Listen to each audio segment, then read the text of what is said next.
Welcome to your dream clinic.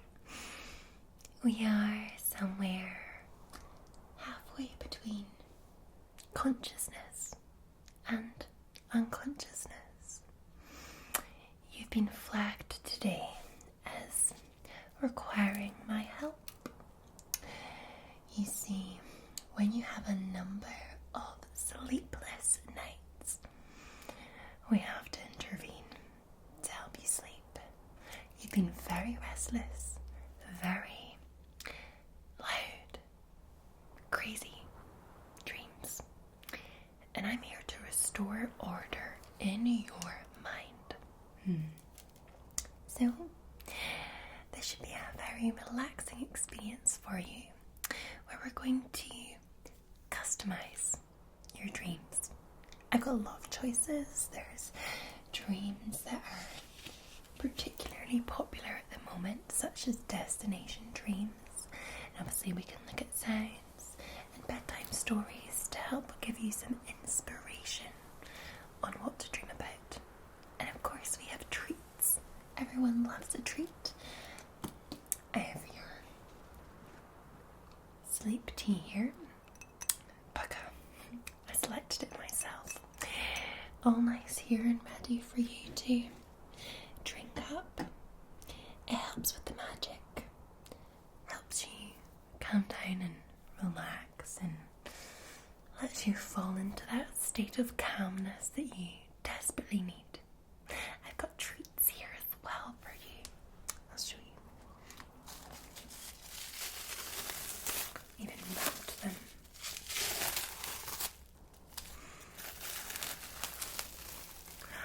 Just for you, I'll tell you what we have. This here is a pistachio and clotted cream Dream Away biscuit. We have our lavender relax truffle chocolates right there. And we also have your classic hobnob with a twist. Its calming properties will send you to sleep almost immediately. So I'll leave them here for you to help yourself with. I have my special juice that keeps me refreshed during this session today. Well. I better get started with your details. We have to keep a log of who we see lately. It's just to do with compliance. Frustrating, I know. But I'm sure you'll find this relaxing. I did read up your likes and dislikes, and I saw that you like answering questions and being asked questions. So, anyway, here we are, the last day of March. Get away those winter cobwebs from your head. Dream clinic, okay. Can you please confirm your name?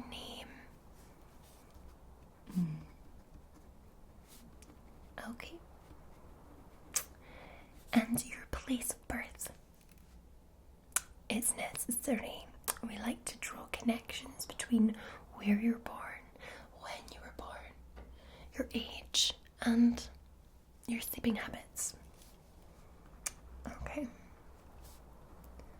Fabulous. Date of birth. Okay, your date of birth. Alright.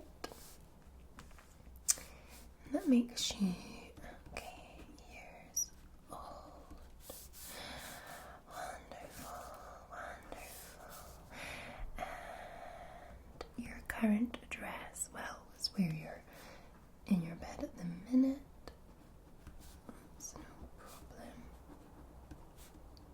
Yes, I know you're in the dream clinic, but your physical self is in your bed at the minute trying to sleep. This is your mental self that I'm speaking to today. Okay, what's your favourite colour? Alright. Really? Is that really your favourite colour? Okay. And what's your favourite food dish? Good choice. Good choice. Just helps us build the dream situation for you. Is there any colours that you find particularly alarming? Okay. Oh, I know. Sometimes yellow is nice, but sometimes yellow is just difficult, warning, charming. Yes, I agree. Alright. Is there any favourite scent that you have? Like maybe a favourite aftershave or perfume? Or just a general scent that you enjoy sniffing to? Okay.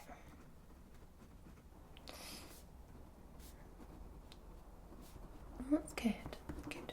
No, absolutely. I agree. I like that one. Very nice aftershave. My favourite, actually.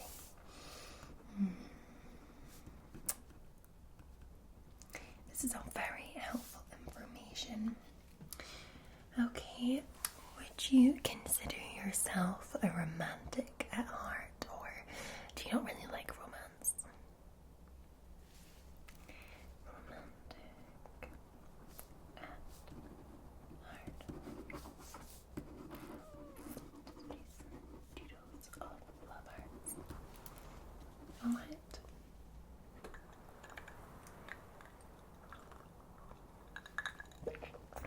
I'm just going to populate some of these answers into my system.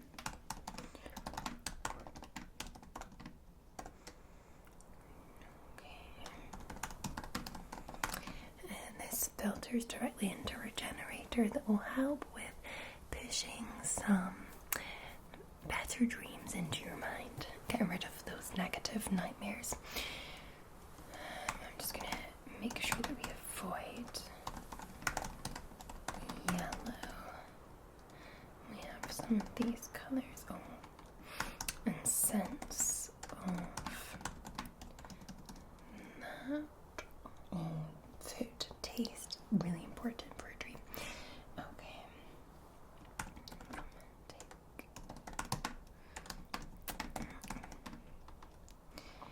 Is there anything you can remember from your nightmares that is important for me to know? Like, is there anything particular that's scaring you?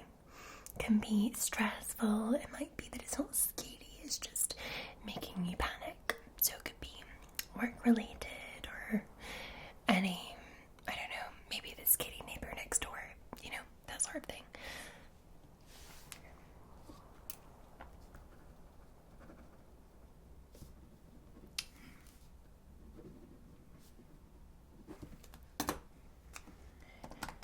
No clones. I'll just make sure to pop that in there. Or zombies. To be fair, they are on the barred list, so we wouldn't be putting them in your dreams anyway.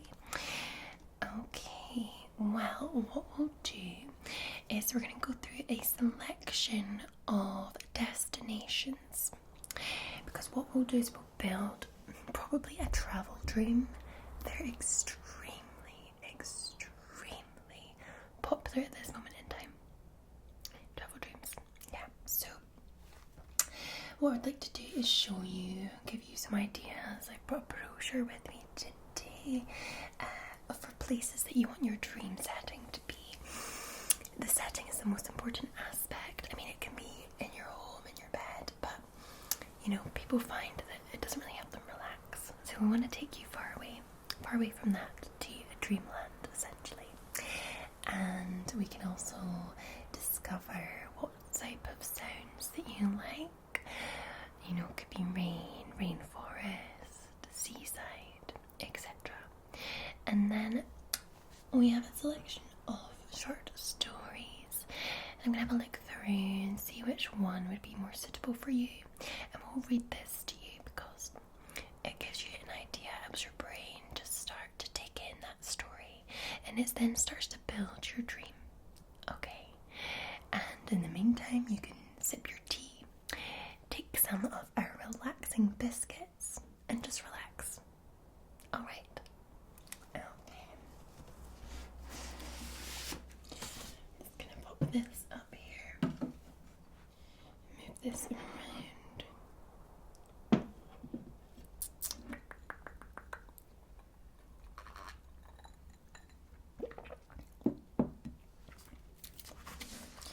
Alright, here we are. Okay, dreams. And then we have several dream destinations that you must visit at some point in your life.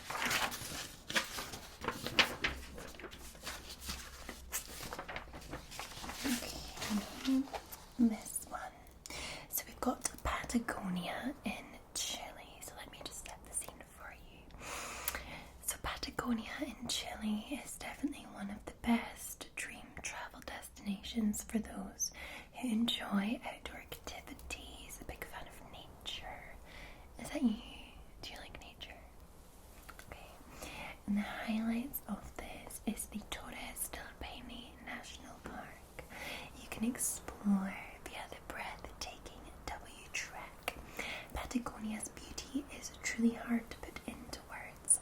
This place will take your breath away. Every corner you turn, there's a majestic backdrop of mountains in the distance, and it always looks too good to be real. So it's very, you know, we got your river there, and you have your mountains in the backdrop. It is just beautiful. So things you can do, so you can add to your dream, is trekking, glacier hiking, horseback riding, rafting, kayaking. So this would really be an adventurous dream.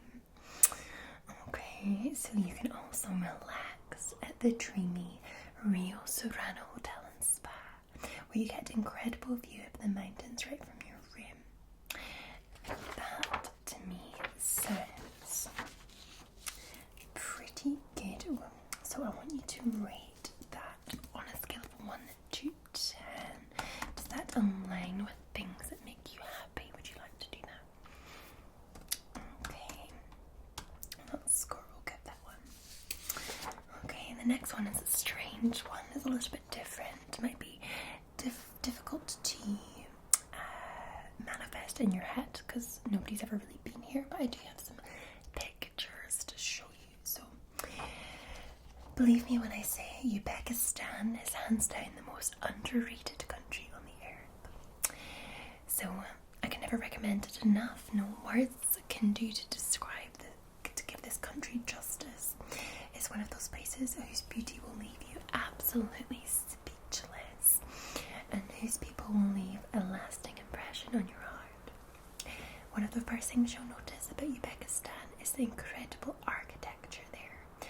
You see countless madrasas, which are Islamic schools, mosques, minarets that display patterns so stunning and intricate, you won't believe your eyes.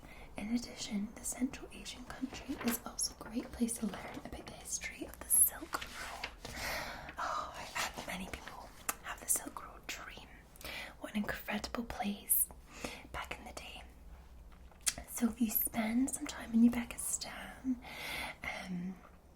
you want to be able to soak in its beauty so that the three main places to stop by are the trade hub cities of Samarkand, Bukhara and Khiva.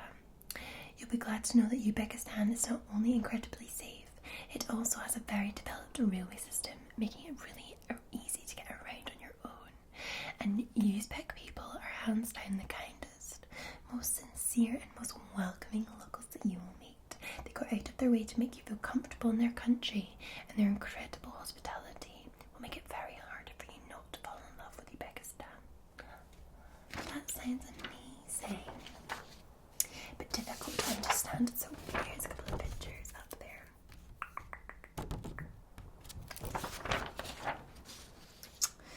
We don't have them in colour, the pictures, because we like your mind to make up the colours of the pictures.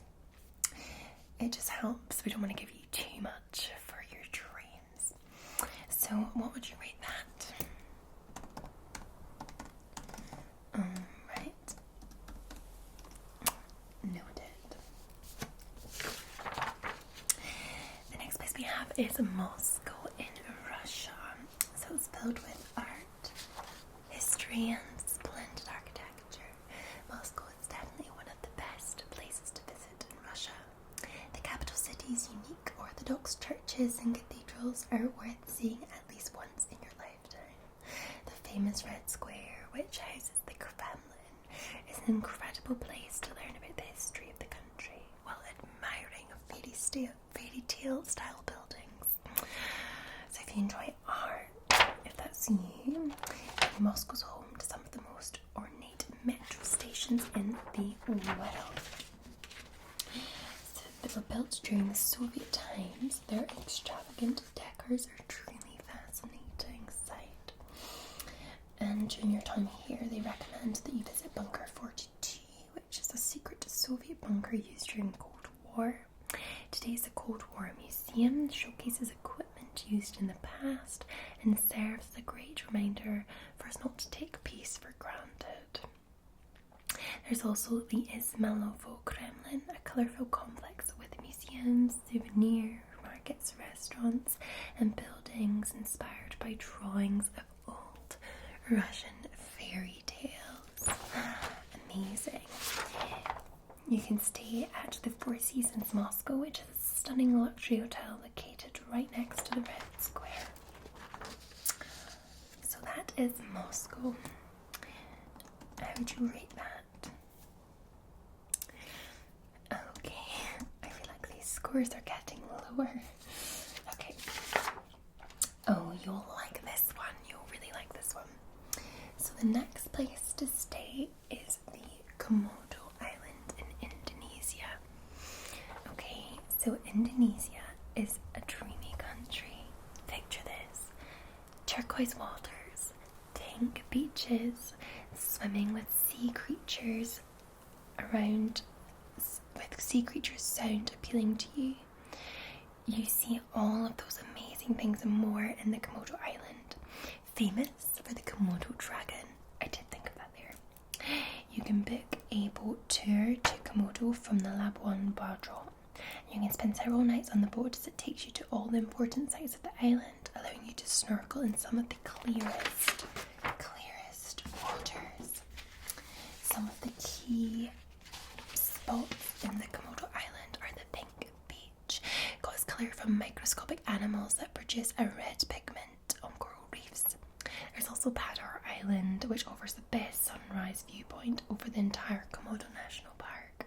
You've got the Taka Makassar, which is a white sand beach perfect for snorkeling and drone photography, and the Manta Point, where you can swim with marvellous manta rays.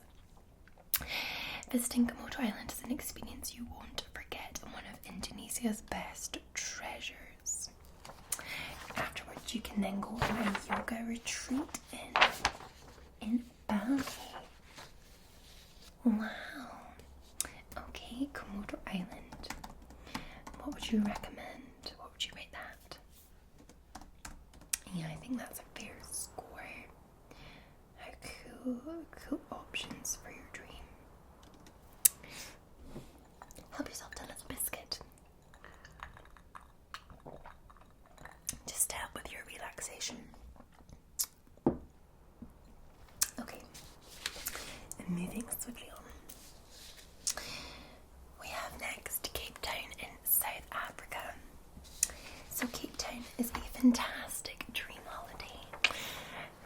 nature lovers, for those looking for relaxation and adventurous getaways. So some of the coolest things you can do are from ranging from kayaking to paragliding and spotting penguins on the beach. That is cool. So one of the highlights of Cape Town is undoubtedly the hike up to Lion's Head. You'll be greeted with an unbelievable view of the sun setting over the city's coastline once you reach the top. And to make things better, you'll see paragliders flying by and can spend an hour or so simply just watching them on the horizon. It's a truly magical sight. So the best things to do in Cape Town to start off is to book a safari tour. Now that would be very interesting for your dream, to see the Big Five and check out the splendid beaches of the city, several of which are good for surfing as well, but just remember there will be sharks in there and that might turn into nightmares. You maybe don't want that for your dream. Sorry, slightly, it's just my little T&Cs. Right, so then you can also learn history at the UNESCO site of Robben Island, where Nelson Mandela was imprisoned for 18 years during the apartheid.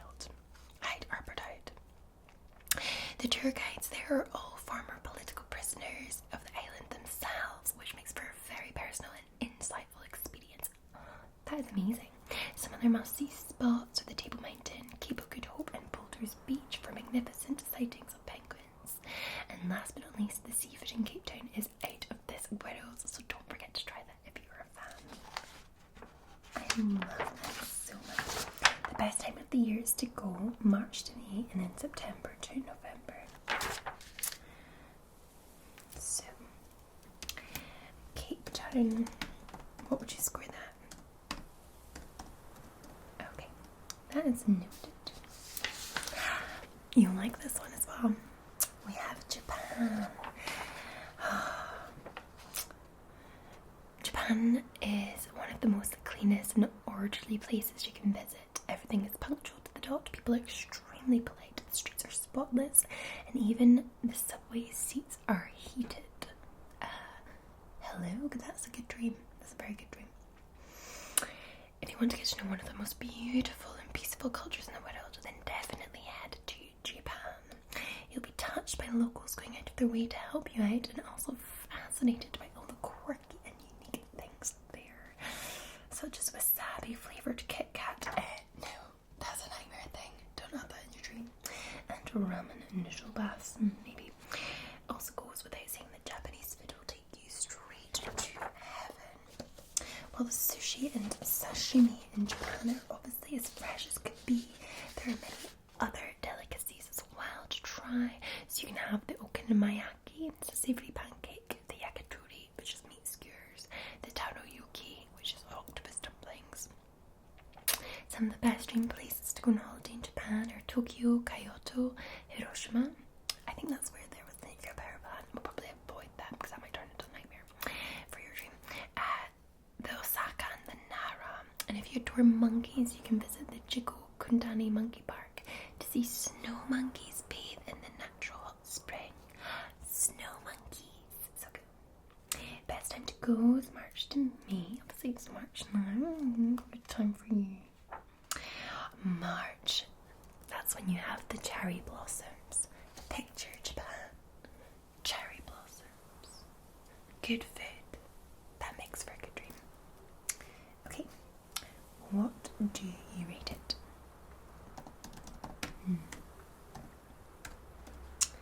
Okay. Good shout. Right. We have Riga in Latvia. I think that's the capital. Yes, it is. Stunning capital of Latvia. And it may not be an ordinary place in Europe that you think of visiting, but its unique, charm and lively, artsy vibes are bound to captivate your heart. Did you know that the city has the highest concentration of Art Nouveau architecture in the world? In fact, roughly 1/3 of all the buildings in Riga's city centre are the style of Art Nouveau. Wandering around the cobblestone streets of Riga, you'll find lots of colourful buildings and street musicians putting a smile on your face. The cheerful vibes of this town doesn't stop at night either, even if you're out about 1 a.m. in the morning. The city centre is still beaming with energy, music and life. That would be such a good night out. home to lots of cool restaurants and bars. There's a particular restaurant that's a fan favourite called the Rosengrals. It's a medieval restaurant set in an underground cellar. A little bit too dark for your dreams, I think. But their impressive decor and delicious old-fashioned dishes really take you back in time. To experience a glimpse of local life, head over to the Fork Lubs a la Pagras, an authentic pub with awesome live music and a very upbeat atmosphere. I recommend staying in the old town as well. There's the Metropole Hotel by Semira, which is cosy, stylish and decently priced. And that is Riga in Latvia. What would you rate that? Yeah, fair enough. Okay, we then have Baku in Azerbaijan. So if you're intrigued by places where the old meets the new, where the east meets the west, then Baku, the dynamic capital of Azerbaijan, is a perfect dream travel destination for you. Fascinating city has it all. It's got futuristic skyscrapers and ancient monuments, and they all stand next to each other, creating a melting pot of styles and cultures that truly complement one another. Take a stroll on the Baku Boulevard to catch some seaside views, get an amazing view of the flame towers of Highland Park, taste the fantastic local food and visit the historic Isharisha, which is the old city. The list of things in Baku to do just goes on and on. In addition, did you know that half of the world's mud volcanoes are in Azerbaijan? There's around 400 of the 1,000 plus mud volcanoes on Earth are in Uzbekistan, which is only an hour away from Baku. In fact, you can take an easy day trip from Baku to Uzbekistan to see the mud volcanoes, as well as some fascinating prehistoric rock carvings, and it's an experience not to be missed. What is a mud volcano? That's actually not something that I'm familiar with, so I feel like we should have a little look very, very quickly. Mud volcano. A mud volcano is a landform created by the eruption of mud, or slurries, water and gases. They don't produce lava and are not driven by magmatic activity. That, to me, is very cool and very dream-worthy. How interesting. Anyway, they recommend staying at the Four Seasons Hotel. We know Four Seasons is lovely. Get incredibly dreamy view of the iconic flame towers and the terraces there. Wow. That was Baku. Baku.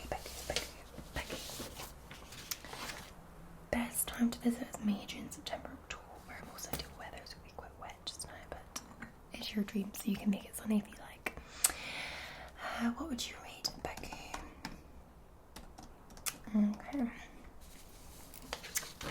Alright, the next place we have is, I've only got two places left for you. Okay. So the next one is Turkey. So it's hard to talk about dream places to travel without mentioning Turkey. A breathtaking country whose magic is hard to sum up into words. There's something to do in Turkey for every kind of traveller, whether you're looking for a relaxing holiday, an epic adventure, or a history lesson. On an epic Turkey road trip, you can explore the spectacular mosques in Istanbul and enjoy some delicious Turkish desserts.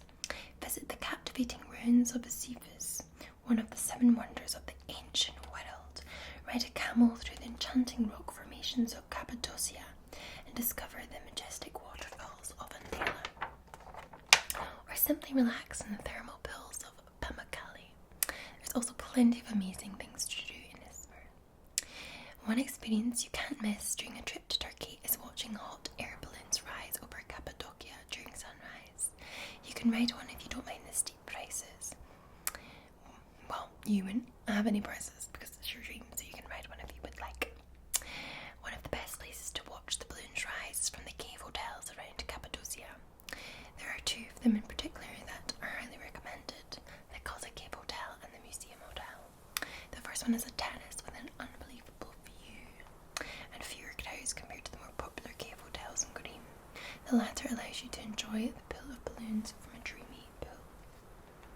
View of balloons from a dreamy pool. Look. There's all the balloons. Rising.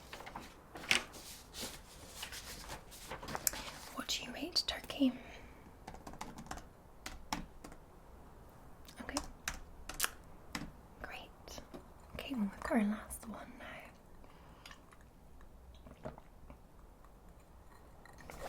So we're going to move on to Croatia.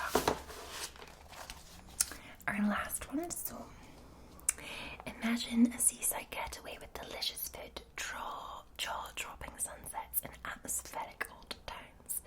If you visit Croatia, that's all you will get and a lot more. This country is hands down one of the most charming dream places to go in Europe. You may know the gorgeous town of Dubrovnik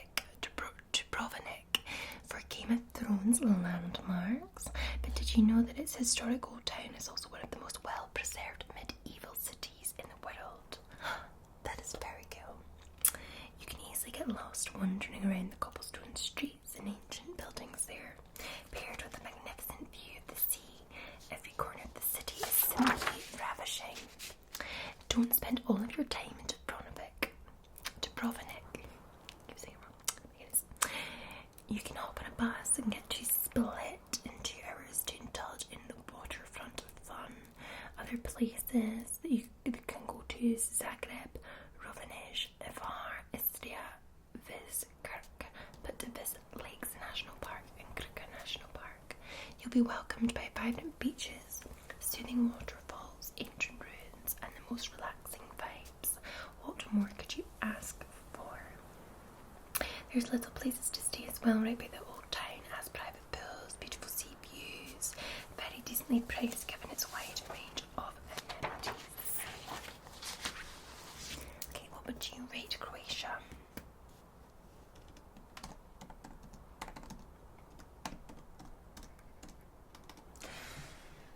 Okay, right, let me have a look at these. Chile, Pakistan, Moscow, Komodo Island, Cape Town, Japan, Riga, Baku, Turkey and Croatia.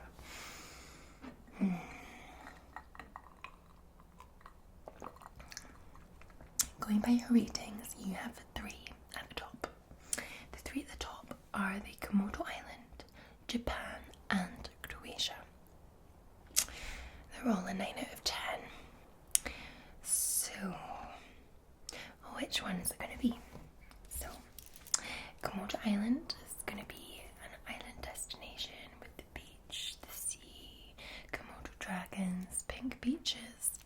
Japan is going to be cherry blossoms just swaying in the wind. Lots of good food. And Croatia is going to be the lakes and the pools and the nature. So essentially you're choosing beach, city, and nature natural park. Okay, I think that's a good choice. We're going to go with Komodo Island. Alright, so Komodo Island, the pink beach.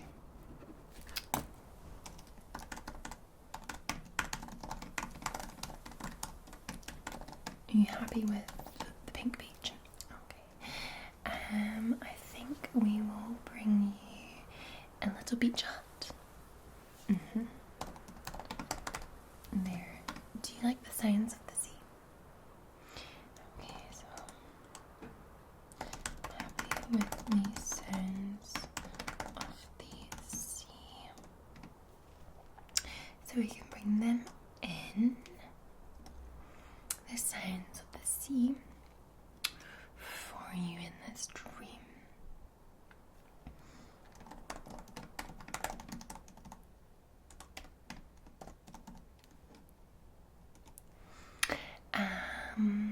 Okay.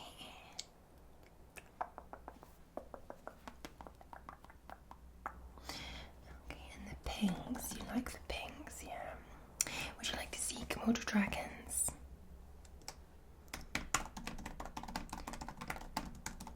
We need to organize your adventure as well. You always have to have a purpose of a dream.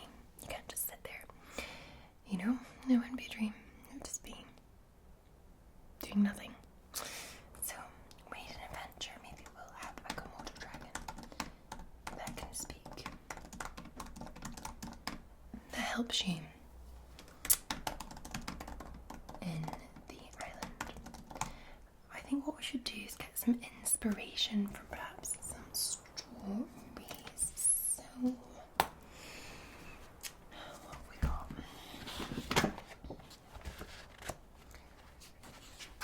We've got many short stories.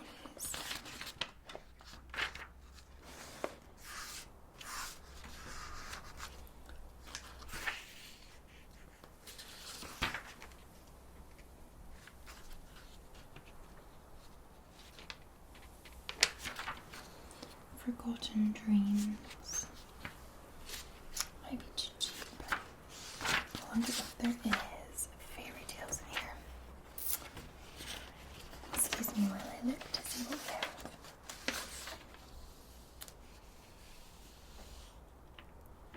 The bride comes to the hills sky. A little ramble. Forgotten dreams. The nose of deep.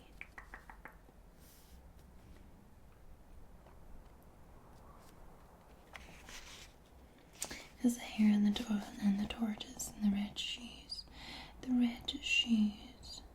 The telltale heart. Edgar Allan Poe. Let me have a look.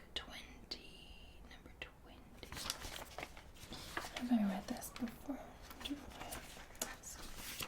Favorite for one of my clients.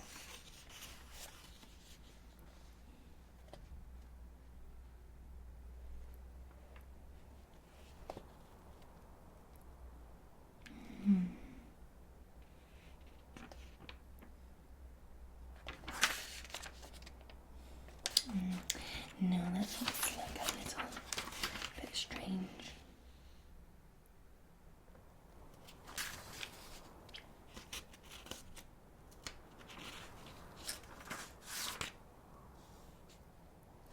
Here we go.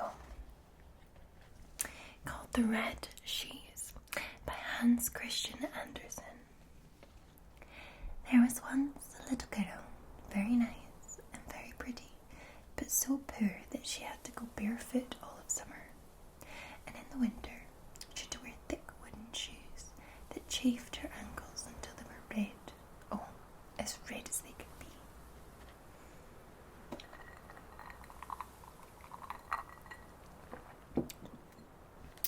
In the middle of the village lived an old mother shoemaker.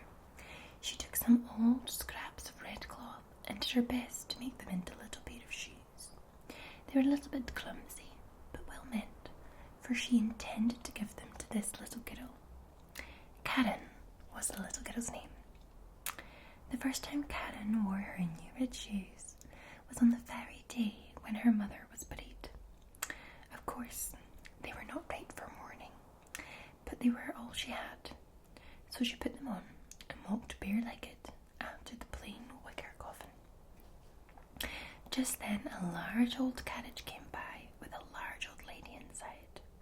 She looked at the little girl and took pity upon her, and she went to the parson and said, "Give the little girl to me, and I shall take good care of her." Karen was sure that this happened because she wore the red shoes, but the old lady said the shoes were hideous and ordered them to be burned. Karen was given proper new clothes. She was taught to read and was taught to sew. People said she was pretty, but her mother told her, "You're more than pretty, you're beautiful." It happened that the Queen came travelling through the country with her little daughter, who was a princess. Karen went with all the people who flocked to see them at the castle. The little princess was all dressed in white, came to the window to let them admire her. She didn't wear a train, and she didn't wear a gold crown, but she did wear a pair of splendid red Morocco shoes. Of course, they were much nicer than the ones the old shoemaker made for little Karen, but there's nothing in the world like a pair of red shoes. When Karen was old enough to be confirmed, new clothes were made for her and she was to have new shoes. They went to the house of the thriving shoemaker to have him take the measure of her little feet. In his shop were big glass cases filled with the prettiest shoes and the shiniest boots. They looked more attractive, but as the old lady did not see very well, they did not attract her.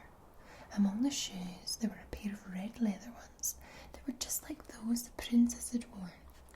How perfect they were. The shoemaker said he made them for the daughter of a count, but that they did not quite fit her. They must be painted in leather to shine so, said the old lady. Yes, indeed they shine, said Karen. As the shoes fitted Karen, the old lady bought them, but she had no idea they were red. If she had known that, she would never have let Karen wear them to confirmation, which is just what Karen did. Every eye was turned towards her feet. When she walked up the aisle to the chancel of the church, it seemed to her as if those portraits of bygone ministers and their wives in starched ruffs and long black gowns, even they fixed their eyes upon her red shoes. She could think of nothing else, even when the pastor laid his hands upon her head and spoke of the holy baptism and her covenant with God and her duty as a Christian. The solemn organ rolled, the children sang sweetly, and the old choir leader sang too, but Karen thought of nothing except for her red shoes. Before the afternoon was over, the old lady had heard from everyone in the parish that the shoes were red. She told Karen it was naughty to wear red shoes to church, highly improper. In the future, she was to always wear black shoes to church, even though they were her old ones. Next Sunday there was a Holy Communion. Karen looked at her black shoes. She looked at her red shoes. She kept looking at her red shoes until she put them on. It was a fair sunny day. Karen and the old lady took the path through the cornfield when it was rather dusty. At the church door they met an old soldier who stood with a crutch and wore a long, curious beard. It was more reddish than white. In fact, it was quite red. He bowed down to the ground and asked the old lady if he might dust her shoes. Karen put out her little foot too. Oh, what beautiful shoes for dancing, the soldier said. Never come off when you dance, he told the shoes as he tapped the sole of each one with his hand. The old lady gave the soldier a penny and went on into the church with Karen. All the people there stared at Karen's red shoes, and all the portraits stared too. When Karen knelt at the altar rail, and even when the chalice came to her lips, she could only think of her red shoes. It was as if they kept floating around in the chalice, and she forgot to sing the psalm. She forgot to say the Lord's Prayer. Then church was over, and the old lady got into her carriage. Karen was lifting her foot to step in after her when the old soldier said, "Oh, what beautiful shoes for dancing." Karen couldn't resist taking a few dancing steps, and once she began, her feet kept on dancing. It was as if the shoes controlled her. She danced round the corner of the church. She simply could not help it. The coachman had to run after her, catch her and lift her into the carriage, but even there her feet went on dancing, so she gave the old lady a terrible kicking. Only when she took her shoes off did her legs quieten down. When they got home, the shoes were put away in a cupboard, but Karen would still go and look at them. Shortly afterwards, the old lady was taken ill, and it was said she could not recover. She required constant care and faithful nursing, and for this she depended on Karen. But a great ball was being given in the town, and Karen was invited. She looked at the old lady, who could not live in any case. She looked at the red shoes, for she thought there was no harm in looking. She put them on, for she thought there was no harm in that either. But then she went to the ball and began dancing. When she tried to turn to the right, the shoes turned to the left. When she wanted to dance up the ballroom, her shoes danced down. They danced down the stairs, into the street, and out the gate of the town. Dance she did, and dance she must, straight into the dark woods. Suddenly something shone through the trees. And she thought it was the moon, and it turned out to be the red-bearded shoulder. He nodded and said, "Oh, what beautiful shoes for dancing." She was terribly frightened and tried to take off her shoes. She tore off her stockings, but the shoes had grown fast to her feet. And dance she did, for dance she must, over the fields and the valleys, in the rain and in the sun, by day and night. It was the most dreadful by night. She danced over an unfenced graveyard, but the dead did not join her dance. They had better things to do. She tried to sit on a pauper's grave where the bitter fennel grew, but there was no rest or peace for her there. And when she danced towards the open doors of the church, she saw it was guarded by an angel with long white robes and wings that reached from her shoulders to the ground. His face was grave and stern, and his hands held a broad, shining sword. "Dance you shall," he told her. "Dance in your red shoes until you're pale and cold and your flesh shrivels down to the skeleton. Dance you shall from the door to door, and wherever there are children proud and vain, you must knock at the door till they hear you and are afraid of you. Dance you shall, dance always." "Have mercy upon me," screamed Karen. But she did not hear the angel answer. Her shoes swept her out through the gate, across the field, along the highways and byways, and forever and always dancing. One morning she danced by a door she knew well. There was the sound of a hymn, and the coffin was carried out covered in flowers.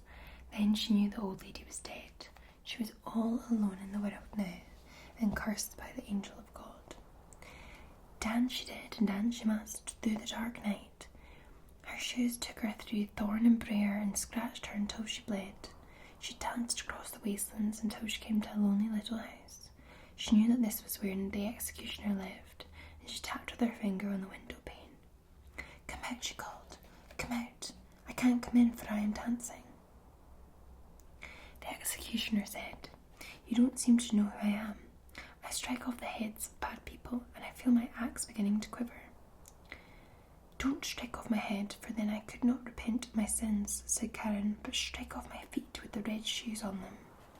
She confessed her sin, and the executioner struck off her feet with the red shoes on them. The shoes danced away with her little feet over the fields into the deep forest, but he made wooden feet and a pair of crutches for her. He taught her a hymn the prisoners sing when they are sorry for what they have done. She kissed his hand that held the axe and went back across the wasteland. "Now I have suffered enough for those red shoes," she said. "I shall go and be seen again in church." She hobbled to the church as fast as she could, but when she got there the red shoes danced in front of her, and she was frightened and turned back. All week long she was sorry and cried many bitter tears, but when Sunday came again she said, "Now I have suffered and cried enough. I think I must be as good as many who sit in church and hold their heads high." She started out unafraid, but the moment she came to the church gate she saw her red shoes dancing before her. More frightened than ever, she turned away with all of her heart. She really repented. She went to the pastor's house and begged him to give her work as a servant. She promised to work hard and do all the things she could. Wages did not matter, if only she could have a roof over her head and be with good people. The pastor's wife took pity on her and gave her work at the parsonage. Karen was faithful and serious. She sat quietly in the evening and listened to every word when the pastor read the Bible aloud. The children were devoted to her, but when she spoke of frills and fur bellows and of being as beautiful as the Queen, she would shake her head. When they went to church next Sunday, they asked her to go too, but with tears in her eyes she looked at her crutches and shook her head. The others went to hear the word of God, but she went to her lonely little room, which was just big enough to hold her bed and one chair. She sat with her hymnal in her hands, and as she read it with a contrite heart, she heard the organ roll. The wind carried the sound from the church to her window, and her face was wet with tears as she lifted it up and said, "Help me, O Lord."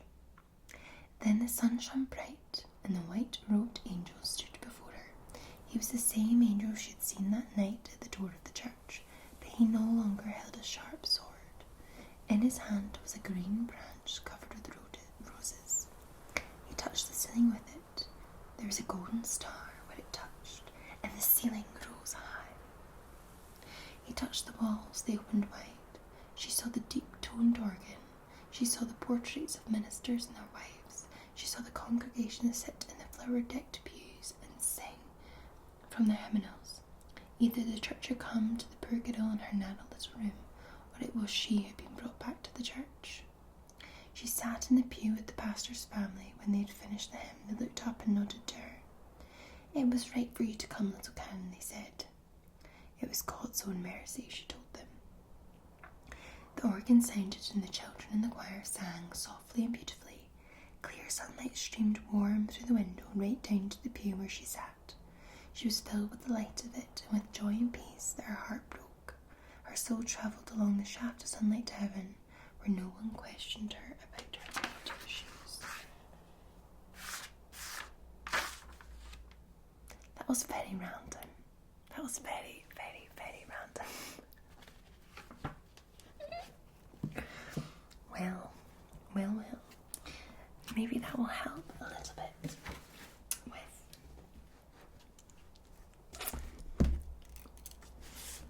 your dream. Because you're going to dreamland, you could use a pair of red shoes, but your red shoes won't be dancing. Maybe you need to find the red shoes. That's going to be your adventure. Find the red shoes. Okay. I think we need to do the Moon Man song as well. It's very important that you hear that before you go to bed. The Moon Man is the best one. We'll do winking, blinking and nod just to get some ideas, and then the Moon Man, and then I think that will be you ready to go on your dream. I'll start with winking, blinking and nod. Okay. Winking, blinking and nod one night sailed off in a wooden shoe, sailed on a river of crystal light into a sea of dew. "Where are you going and what do you wish?" the old man asked the three. "We have come to fish for herring fish that live in the beautiful sea. Nets of silver and gold have we," said Winkin, Blinkin and Nod. The old man laughed and sang a song as he rocked in the wooden shoe, and the wind that sped them all night long ruffled the waves of dew. The little stars were the herring fish that lived in the beautiful sea. Now cast your nets wherever you wish, never afraid are we. So cried the stars to the fishermen three, Winkin, Blinkin and Nod. All night long their nets they threw to the stars in the twinkling foam. Then down from the skies came the wooden shoe, bringing the fishermen home. 'Twas all so pretty a sail it seemed, as if it could not be. And some folk thought 'twas a dream, they dreamed of sailing that beautiful sea. But I shall name you the fishermen three, Winkin, Blinkin and Nod. Winkin and Blinkin are two little eyes, and Nod the little head. And the wooden shoe that sails the skies is a wee one's trundled bed. So shut your eyes while mother sings of wonderful sights that be, and you shall see the beautiful things as you rock in the misty sea, where the old shoe rocked to the fishermen three, Winkin, Blinkin and Nod. Let me find the Moon song. Zoon, zoon, cuddle and croon over the crinkling sea. The Moon Man flings him a silvered net, fashioned of moonbeams three. And some folk say, when the net lies long and the Moon Man fishes, the Moon Man fishes for wholesome old song that fell from a sailor's pipe. And some folk say that he fishes the bars down where the dead ships lie, looking for lost little baby stars that slid from the slippery sky. And the waves roll out and the waves roll in, and the nodding night wind blows. But why the Moon Man fishes the sea, only the Moon Man knows. Soon, soon, net of the moon rides on the wrinkling sea. Bright as a thread and shining wet, fashioned of moonbeams three.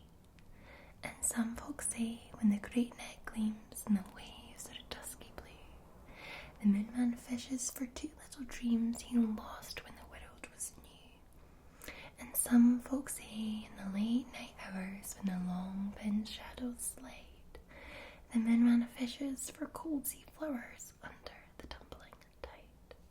And the waves roll out and the waves roll in, and the grey gulls dip and doze. But why the moon man fishes the sea, only the moon man knows. Soon, soon, cuddle and croon over the crinkling sea. The moon man flings him a silvered net, fashioned of moonbeams 3.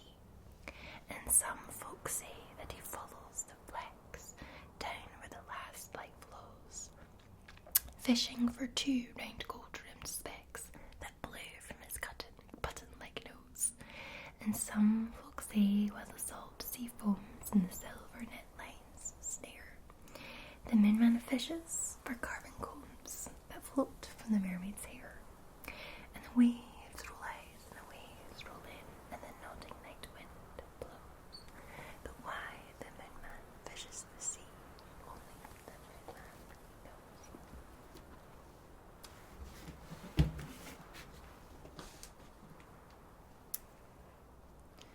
Okay, so we just need to quickly clarify. So your dream is going to be to Komodo Island, choice of pink beach, beach hut, sounds of sea. You probably can hear the sea already. You probably heard it for a while. We've got a Komodo dragon that's going to speak and it's going to help you on the island, and you are looking for a pair of magical red shoes. You may have to go fishing for the red shoes. You'll be travelling through the bush, over the little mountains, looking in the lakes, and searching the beaches.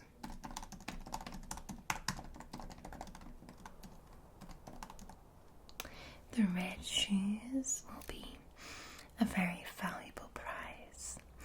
There is a little old man called Winkin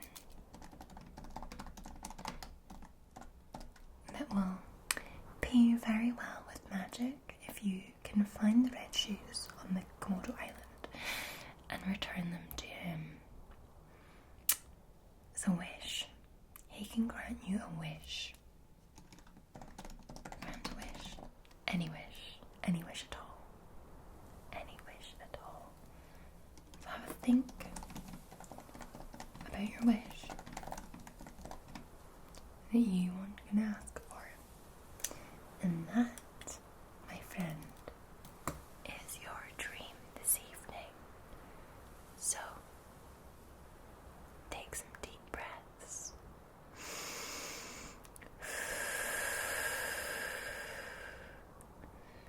I'm going to send you now into your dream.